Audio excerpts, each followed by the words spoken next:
We've been talking about this for a while, Michael. Why isn't the money getting over there? Oh, this is so typical of the U.S. government, of all large governments. I mean, everything takes forever. There's red tape. You don't just sign a check like in the private sector and deposit it in the bank. That's the way they make it sound, though, because they say, yeah, we passed this bill, right, and we're going to, it's going to be over there. We're going to come to their rescue. It's like the cavalry going in. But then nothing happened. Yeah. That's the art of politics, though, right? So this is the politics. Everyone wants the positive press pop. Look what we did. Look what we did. Let's get the accolades now and take credit for it. But the reality is it's a slow drip as it comes out. And you've seen that with even storms and natural disasters here in the United States. People saying we need the money now, and FEMA comes in and says we're here, and then they hand you a piece of paper and say, come, apply, and maybe 7 months, 10 months later you'll get something. So I expected that, but I think right now, the big update is that they're in dire straits. They are out of ammunition. Russia is gaining ground now incrementally daily.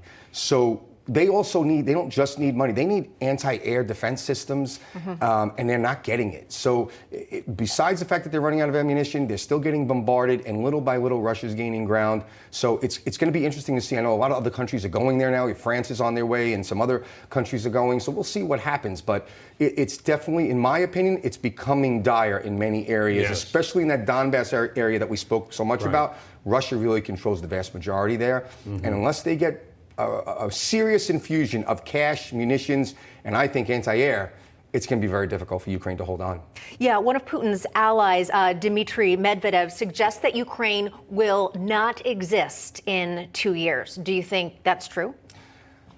Well, I certainly hope not. And if you ask me, I was on the ground there for almost a month, and I really got a good feel for just the steadfast resolve of the Ukrainian people. I do not believe that, unless they use, don't get me wrong, sure, if they use nuclear weapons, hypersonics, and just completely leveled the country, could Russia do that? Yes. But if they're short of that, they will not be able to control Ukraine. Even if they were to take Ukraine, which I don't believe they can take the entire country, because as much as Russia has resources, they have air power, but they don't have the army on the ground strong enough to take the entire country, number one, and certainly I would bet anything not to hold it. So again, if they wanted to do what they did in Raqqa, Syria, level it, make it a dirt patch by using supersonic, hypersonics, and so all those, and God forbid, nukes, yes, then it would not exist if they decided to do that. But if they decided to hold it with troops on the ground, that they cannot do. Medvedev is not being truthful. Well, what concerns me when I watch it is you've got the big bear. You've got Russia. It's right there, and people see me ask this a lot. But you have it taking land incrementally, like as you were saying. So now they have Donbass.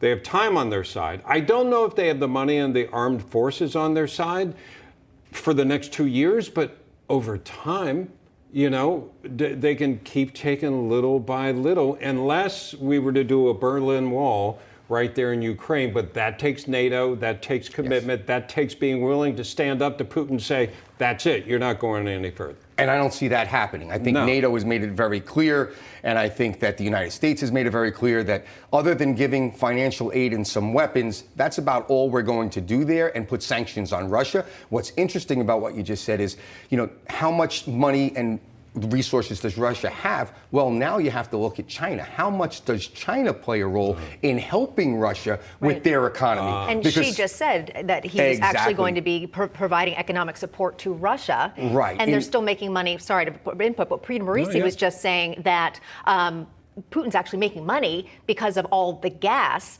that he's selling. Right. So he's fueling his army in more than one way. You're spot on. So basically, in response to Zelensky saying to watch out for Taiwan, because they're next, China's going to take Taiwan, just as Russia's invading in Ukraine. Right. That's when Russia's Xi Jinping said, okay, we're going to continue to help Russia financially, and we'll see how much they get involved. But that's what the world is watching, I think, right now. By the way, Putin is not like keeping the gas. It's going somewhere. It's on the market. It's going to China. It's going somewhere. It's 100%. Not so, and that's why we may even end up buying it and paying more for it, because it's not coming directly. But, Russian oil from somewhere. And we're still buying the old contracts. That's where the politics comes in. That we're not buying any more oil from Russia, but we're still honoring the old contracts. So we are still getting Russian oil. All right, Michael, great to see you. Michael Grimm. Thank you. Michael.